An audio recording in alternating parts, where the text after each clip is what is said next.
I cannot remember how, when, or where I met Ligeia. It was a long time ago, and my memory is not good. But I think I met her first in a large old city near the Rhine in Germany. She told me that she came from an ancient family. But I never knew the family name of the woman who was my friend, my partner in my studies, and finally my wife. Why did I never discover her family name? Perhaps because she did not want me to find out. But I cannot remember. I remember one thing very well. Ligeia was tall and slim. Later, at the end, she became very thin. How can I describe her quiet, aristocratic movements or the strange softness of her footsteps? If she came into my office, I only knew she was there when I heard her voice, or when she put her white hand on my shoulder. She had a beautiful face, but it was not a classical kind of beauty. There was something strange about it. I have often tried to understand it. Was it her pure white skin or her thick black hair? I looked at her long, delicate nose many times. It was perfect.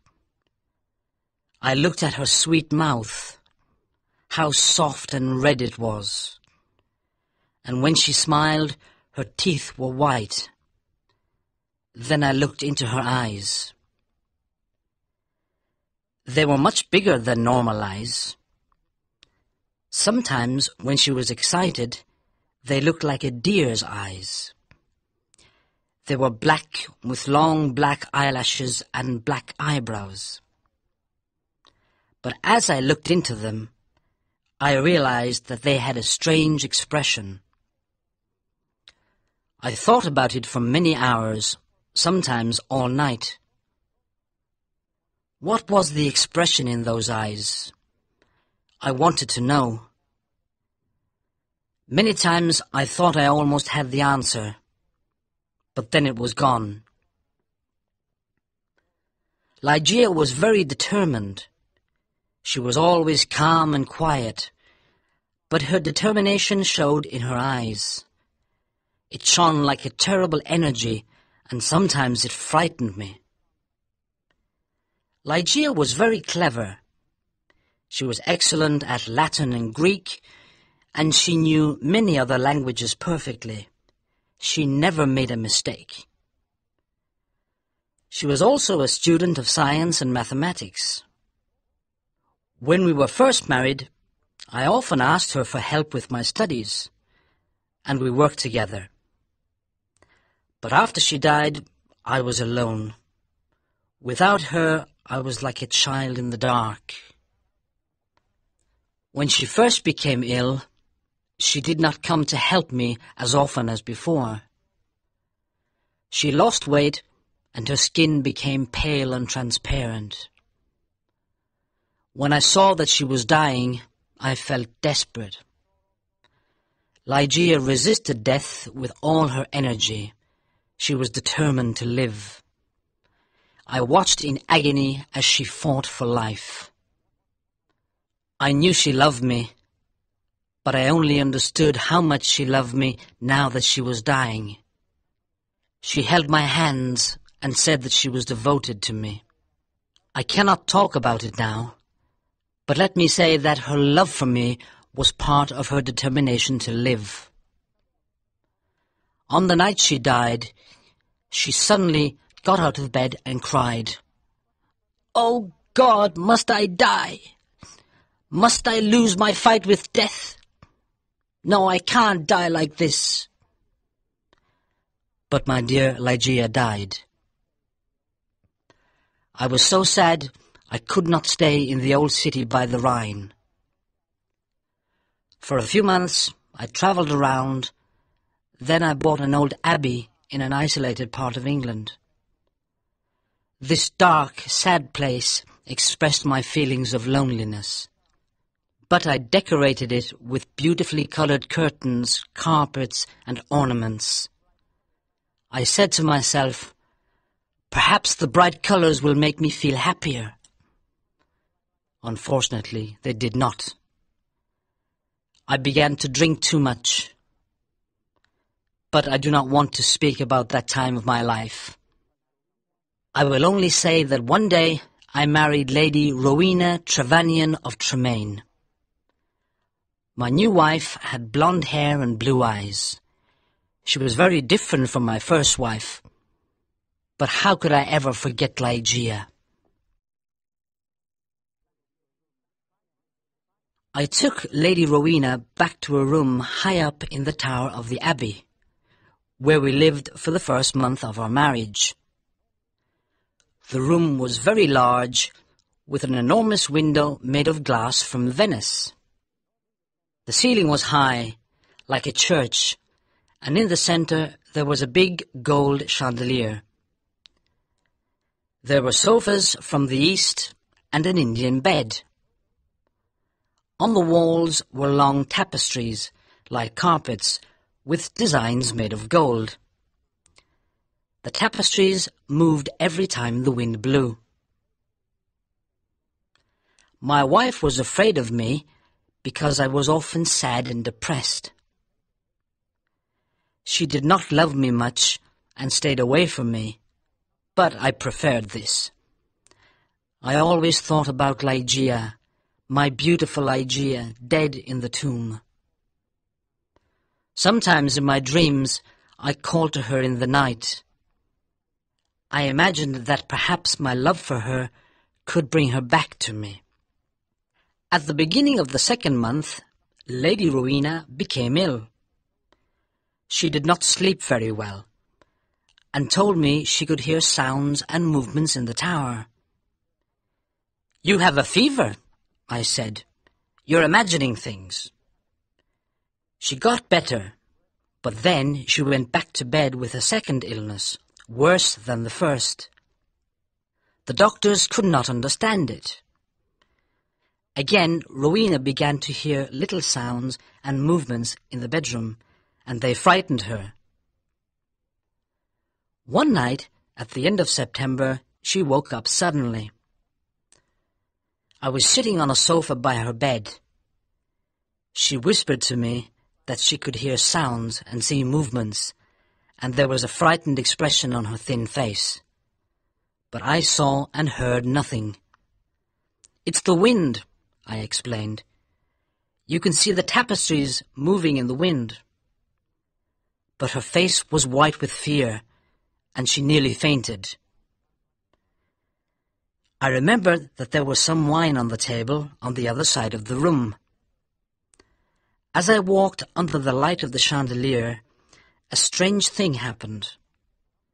I felt something invisible pass me, and on the carpet I saw a shadow, almost the shadow of a shadow. I decided to say nothing to Rowena. I poured out a glass of wine and gave it to her. Then I sat on the sofa and watched her.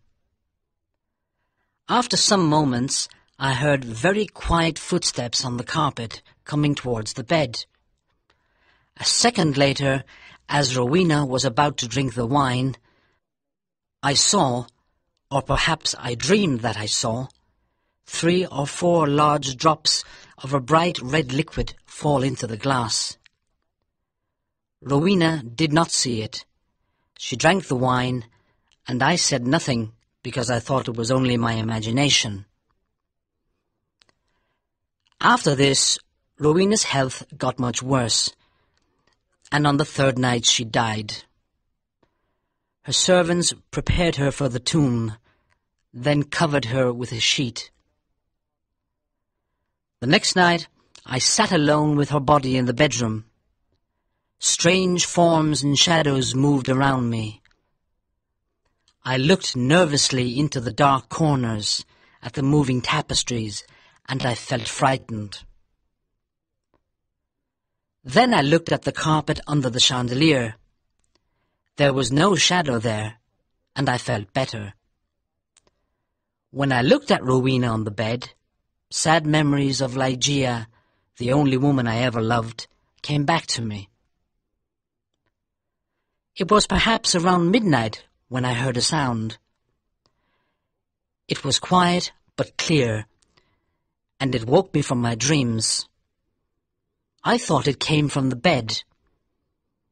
I listened in terror, but I did not hear it again. I looked carefully at Rowena for any sign of life. She was not moving, but I continued to look at her. Minutes passed. Then I noticed a little colour in Rowena's face. My heart stopped in horror. I could not move. When I understood that Rowena was not dead, I tried to revive her. But soon the colour disappeared from her cheeks. Her face looked like marble again, and her lips were thin with the horrible expression of death. When her body was cold and rigid, I fell onto the sofa and dreamed about Ligeia. An hour later, I heard the same sound as before. I listened. Yes, there it was again, a sigh from the bed. I ran over and saw clearly that her lips were trembling. Then they opened, showing her bright teeth. I thought I was going mad. There was a pink colour on her cheeks and neck. Her body was getting warm again, and her heart was beating a little. Lady Rowena was alive. I did everything I could to revive her. Then, suddenly, her colour disappeared. Her heart stopped, and her body became cold and rigid. I sat down and began to think about Ligeia again. Then again, for the third time, there was a sound from the bed. But why must I describe the horrors of that night? Again, I tried to revive Rowena, and then a fourth time. Each time, she seemed to fight with an invisible force, and each time her body changed. I cannot say how, but she looked different. It was nearly dawn when she moved again. I was sitting on the sofa, exhausted, but Rowena's body moved with more energy than before. Her colour returned, signs of life changed her face. Her eyes were closed, but she looked alive. Then she suddenly got out of bed and walked slowly to the centre of the room, like she was walking in her sleep. I did not tremble. I did not move. I was as cold and still as stone, paralyzed by what I saw. As I looked at her, my head filled with wild thoughts. Was Rowena really alive? Could I really see her blonde hair and blue eyes? Why wasn't I certain? I could not see her mouth very well, but her cheeks were like pink roses. Weren't they Rowena's cheeks? But wasn't she taller than before? I was filled with a kind of madness. I ran to her, but she moved away. Then I saw her long hair moving in the wind. It was blacker than the black of midnight. And now, slowly, her eyes opened.